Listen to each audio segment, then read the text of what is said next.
Dear friends, welcome to the channel MS life tips. ഇന്നത്തെ ഈ വീഡിയോയിൽ പറയുന്നത് 3 മിനിറ്റ് കൊണ്ട് നിങ്ങളുടെ ടെൻഷനോ BP-യോ അല്ലെങ്കിൽ നിങ്ങൾക്കുണ്ടാകുന്ന സ്ട്രെസ്സോ ഒക്കെ നമുക്ക് 3 മിനിറ്റ് കൊണ്ട് കുറയ്ക്കാൻ പറ്റും.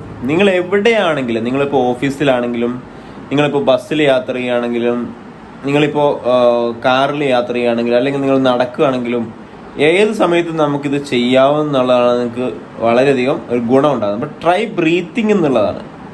അപ്പോൾ നമ്മളുടെ ശരീരത്തിൽ, നമ്മുടെ ബോഡിയിൽ നെർവസ് സിസ്റ്റത്തിനെ രണ്ടായി തരംതിരിക്കുന്നു. ഒന്ന് സിമ്പത്തറ്റിക് നെർവസ് സിസ്റ്റം, രണ്ടാമത്തേത് parasympathetic nervous system. Sympathetic nervous system എന്ന് പറഞ്ഞാൽ, നമ്മളിപ്പോൾ ഒരു പട്ടി നമ്മുടെ പുറകെ ഓടി വരികയാണ്. അപ്പോൾ ആ സമയത്ത് നമുക്ക് എന്തുണ്ടാകുന്നു? ഫൈറ്റ് ആൻഡ് ഫ്ലൈറ്റ് ഹോർമോൺ നമ്മുടെ ശരീരത്തിൽ ഡെവലപ്പ് ചെയ്യുന്നുണ്ട്. അപ്പോൾ നമ്മൾ പെട്ടെന്ന് ഓടാൻ ശ്രമിക്കുകയാണ്, ആ ഭാഗത്ത് നിന്ന് നമുക്ക് ഓടാൻ ശ്രമിക്കുകയാണ്. അല്ലെങ്കിൽ ഒരാൾ നമ്മളെ അറ്റാക്ക് ചെയ്യാൻ വരികയാണ്. അപ്പോൾ ഒന്നെങ്കിൽ നമ്മൾ ഫൈറ്റ് ചെയ്യും, അയാളെ നേരെ തിരിച്ചടിക്കാൻ നോക്കും, അല്ലെങ്കിൽ നമ്മൾ ഓടും, ഇല്ലേ? അതാണ് ഫൈറ്റ് ഫ്ലൈറ്റ് എന്ന് പറയുന്നത്. ഒരാൾ നമ്മളുടെ നേരെ പാഞ്ഞു വരികയാണെങ്കിൽ നമ്മളുടെ ആ സമയത്ത്, അല്ലെങ്കിൽ നമ്മളൊരാളോട് ദേഷ്യപ്പെടുകയാണെങ്കിൽ നമ്മുടെ ശരീരത്തിൽ എന്തുണ്ടാവും? നമ്മുടെ പൾസ് റേറ്റ് കൂടും, ഹാർട്ട് റേറ്റ് കൂടും, നമുക്ക് ഭയങ്കര ദേഷ്യം വരും, അല്ലേ? അയാളോട് ചൂടാകും, അപ്പം നമ്മുടെ BP കൂടും, ഇതെല്ലാം കൂടും. അതാണ് നമ്മൾ സിമ്പത്തറ്റിക് നെർവസ് സിസ്റ്റം ആക്ടിവേറ്റ് ആകുകയാണ് ചെയ്യുന്നത്. പാരാസിമ്പത്തറ്റിക് നെർവസ് സിസ്റ്റം എന്ന് പറഞ്ഞാൽ നമ്മൾ അതിൻ്റെ നേരെ ഓപ്പോസിറ്റാണ്. അതായത് നമ്മൾ വളരെ ശാന്തരാകും. അപ്പോൾ നമ്മളൊന്ന് ഉറങ്ങി എണീറ്റാലും, അല്ലെങ്കിൽ നമ്മളൊന്ന് മെഡിറ്റേഷൻ ചെയ്യാലും ഒക്കെ നമ്മളുടെ വേഗസ് നെർവിനെ ഉത്തേജിപ്പിച്ച്, വേഗസ് നെർവ് എന്നുള്ളത് നമ്മുടെ 10th ക്രാനിയൽ നെർവാണ്, 10ാമത്തെ ബ്രെയിനിൻ്റെ നെർവാണ് വേഗസ് നെർവ്. ഈ വേഗസ് നെർവിനെ ഉത്തേജിപ്പിച്ച് നമുക്ക് എന്ത് ചെയ്യാം? ശാന്തരാകാം. അവിടെയാണ് പാരാസിമ്പത്തറ്റിക് നെർവസ് സിസ്റ്റം നമുക്ക് വർക്ക് ചെയ്യുന്നത്. അത് നമുക്ക് ചെയ്യേണ്ടതെന്ന് വെച്ചാൽ, നിങ്ങൾ ട്രൈ ബ്രീത്തിങ് എന്നുള്ളതാണ്. ഇപ്പോൾ നമ്മൾ ശരീരം 24 മണിക്കൂർ ഈ ബ്രീത്ത് ചെയ്യുന്നുണ്ടല്ലേ, പക്ഷെ നമുക്ക് നമ്മൾ പോലും അറിയാതെ ഈ ബ്രീത്തിങ് ഇങ്ങനെ നടന്നുകൊണ്ടിരിക്കുക. അപ്പോൾ നമ്മൾ എന്ത് ചെയ്യുക?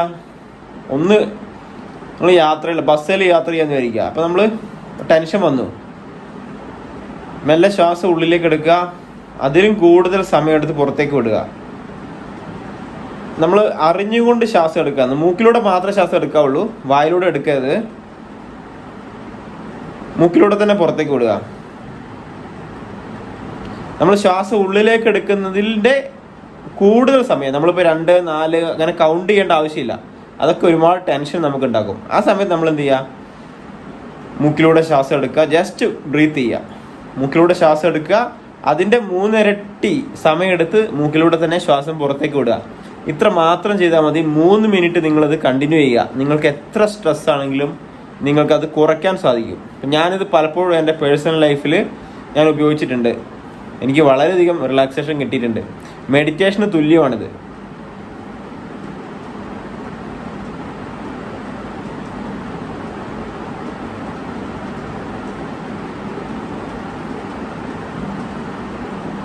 ഇപ്പോഴത്തെ കാലത്തെന്ന് പറഞ്ഞാൽ നമ്മൾ ഒരുപാട് കമ്പ്യൂട്ടറിന് മുന്നിൽ ടൈം ചെലവഴിക്കുന്നുണ്ട്.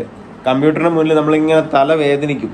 ആ സമയത്ത് നമ്മൾ ഇടയ്ക്കൊരു 20 മിനിറ്റ് കമ്പ്യൂട്ടറിന് മുന്നിൽ നിന്ന് കഴിഞ്ഞാൽ നമ്മൾ ഇടയ്ക്കൊന്ന് 1 മിനിറ്റ് കണ്ണടച്ചിരിക്കുക, ശ്വാസം ഉള്ളിലേക്ക് എടുക്കുക, വളരെ സാവധാനം സമയമെടുത്ത് ശ്വാസം പുറത്തേക്ക് വിടുക.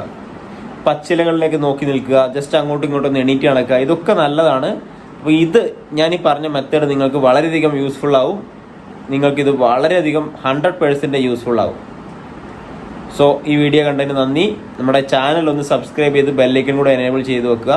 ഒരുപാട് മെഡിറ്റേഷൻ വീഡിയോ ആയിട്ട് വരുന്നതായിരിക്കും. Thank you.